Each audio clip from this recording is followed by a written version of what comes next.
Alright, shoot your shot gang, let's get straight into it. So today we're talking about 4 attachment styles, and before I get into it, I want to give you a bit of like a background in as far as context and why this video is so important. In the previous videos I mentioned that we're going to start to just like break down different things that are pertaining to us growing into the best versions of ourselves. And I think relationships, whether it be with friends, loved ones or family, are really an important element to break down in our lives, simply because they constitute such a large part of our happiness. So it would be amiss for me to just, glide over that and not get straight into why it's so important to understand what is your attachment style. Now I'll start you off with a story, right? In my past, I was basically the girl that would get into a relationship, and as soon as I get into a relationship, my friends ain't gonna see me again until things go left. I was that girl who every time I get into a relationship, I'd spend all my time with my partner, and I'll get to a place where I kind of want to engulf myself into this person and not even really continue to nourish other elements of my life, other parts of my life, whether it be career, friendship, family, whichever other element makes up and constitutes my life. And it used to be this joke amongst my friends, and I will be like, maybe it's in a relationship now again. The next time you're going to hear from her is when things go left. And it was like, ha, but it's not really ha, because what we were really, I think, not having the language to be able to decipher and maybe even label what exactly was happening is that I was anxiously attached, meaning that I used to formulate what they call codependent relationships, where we would get into this relationship and my partner and I would basically come two very broken people, two people who need a lot of healing, and the two of us would basically start to use each other as crutches, where our entire day-to-day functioning was with each other. We needed to consistently and continuously find ourselves sort of like leaning on each other and doing everything together. Now, in as far as sort of codependent relationships, that's not necessarily what this video is about, but codependency is sort of a symptom of anxiously attached type people. So let's get into the 4 attachment styles. So there's 4 of them, and there's the anxious, the avoidant, the secure, as well as the fearful. Now what I'll do for you is I'll link some material down below so that you can actually get into the crux of what type of attachment style you have. So why is it important to know what attachment style you have? Is because there's a lot of things within ourselves that show up in the way that we show up in friendships, relationships, even with family as well as loved ones, and it's usually the way that we attach. So let's break it down. The anxious attached.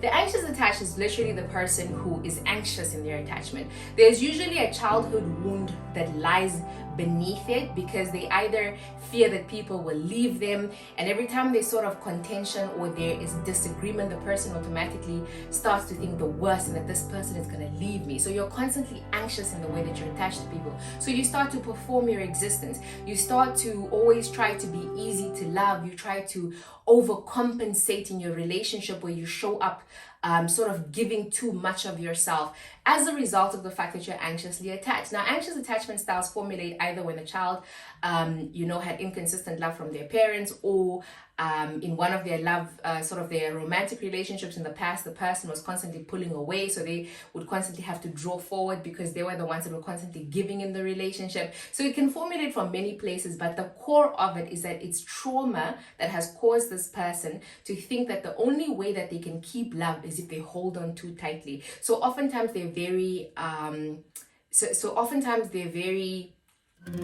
clingy, they're very jealous. They tend to show up in the relationship very much just wanting to hold on to their partner 100%, because of the fact that they're so fearful that this person is going to leave them. And when they do these things of being clingy or holding on to the person too tightly and whichever, it's not because they're aware that they're anxiously attached. If anything, they just think that's love, that's how you show up in a relationship.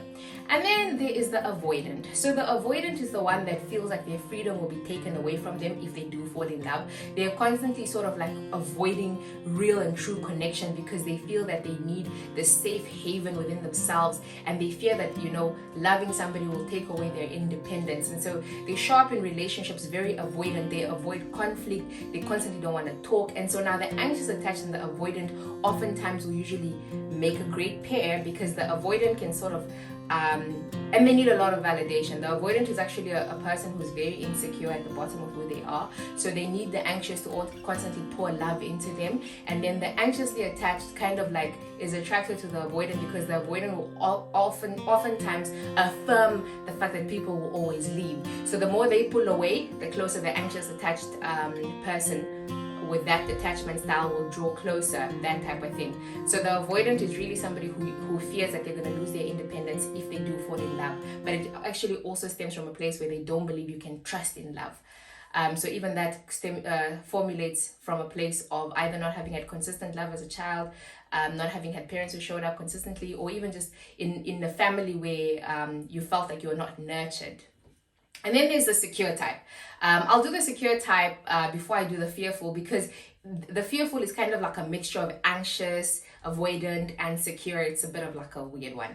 Nonetheless, so the secure type is the one that we should all be basically wanting to be. So the secure type is the one that can communicate very understanding of what their boundaries are, able to communicate their boundaries, able to show up in a relationship in a healthy manner without needing to become clingy, without needing to become codependent, without needing to be avoidant. So they attach in a very healthy manner because they're securely attached. And this usually shows up in somebody who had a good upbringing, had parents who were consistently there, was loved on healthily, and also in their adult lives formulated very healthy relationships that didn't end up like causing too much trauma. It's not to say that securely attached people do not have traumatic experiences or don't have a lot to work through themselves, but they show up in relationships a lot more healthy because they themselves are secure within themselves.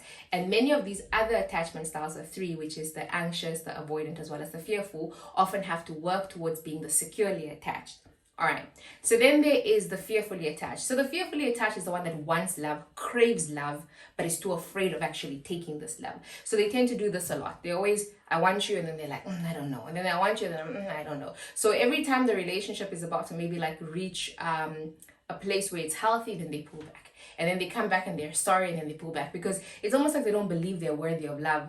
And so they're fearful that people will maybe like catch them out in the fact that they're actually not worthy of love. So they're very fearfully attached. So they tend to show up in relationships with a lot of fear.